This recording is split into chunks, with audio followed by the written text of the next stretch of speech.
Bismillahirrohmanirrohim. Assalomu alaykum Qur'on o'rganuvchilar. Qur'on o'qish darslarimizni davom etamiz. Bugun darsimizning 8-qismi. Demak, darsni boshladik.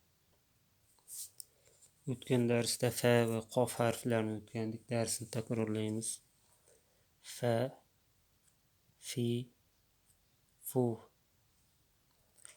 af, fam, fan, kaf, falak, kafan, nafar,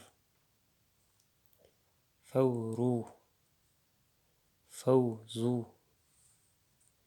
fahmu, fikru,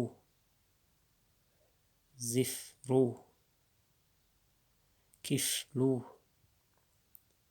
fulful, nawfar, nawfal, fahima, yafhamu, ifham, iftatana, yaftatinu, iftakara, yaftakiru. Qa harfi yo'g'on harf. Qa, qi, qu. Aq, zuq,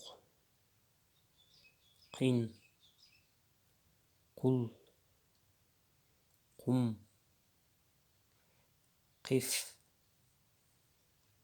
qih, qolbu, qablu, fawqu, qalam, qamar, laqab, qumqum, iqtaraba, yaqtaribu, inqalaba, yanqalibu, kadar, qadar. Qof yo'g'on harf. Ka yo'g'on emas harf. Demak, yo'g'on harfdan keyin o keladi. Kadar, qadar, falak, falaqu, farqu, farqu.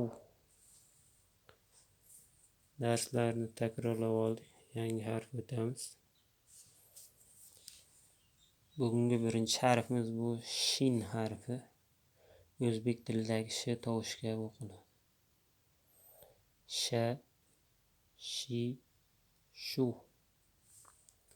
Ash, rosh. Demak, bu belgi sukun. Qaysi harfni ustida kelsa to'xtardik. Rosh, bush, shar, shaqu, sham, shak, bishru, shirbu, shahru, nashru, shukru, shurbu, mashrab, mashrib, mashriqu, mushtahir, mushtarak,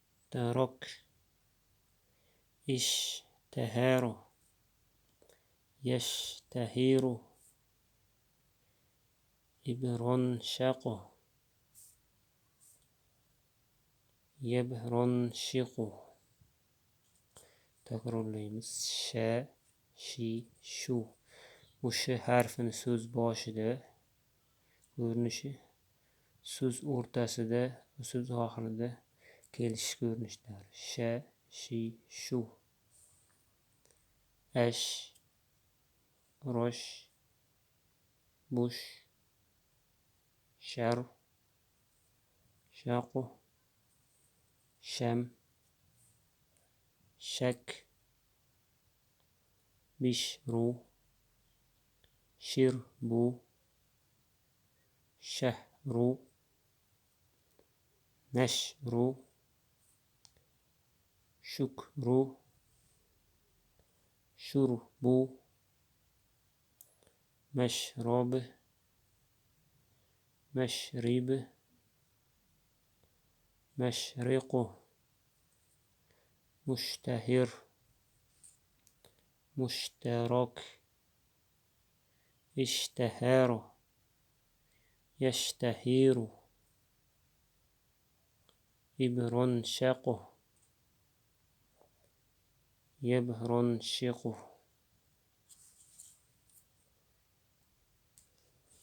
İkinci harfimiz bu. Sin harfi. Sin harfi o'zbek tilidagi s tovushi kabi o'qiladi. So'z boshida, so'z o'rtasida va so'z oxirida kelsa shin harfi bilan bir xil, faqat tochkalari bilan farq qilinadi. Sa, si, su, as, mas. Sin harfini yana bir xususiyati bu sukun bo'lib kelganda sirg'alib o'qiladi. As, as deb sirg'alib o'qiladi. As, bas, sam, sir, sin, sil, safar, saqor, sabaq, salaf, samak, faros, maslak, maskan, muslim, musriqu, musrif, sim, aslama,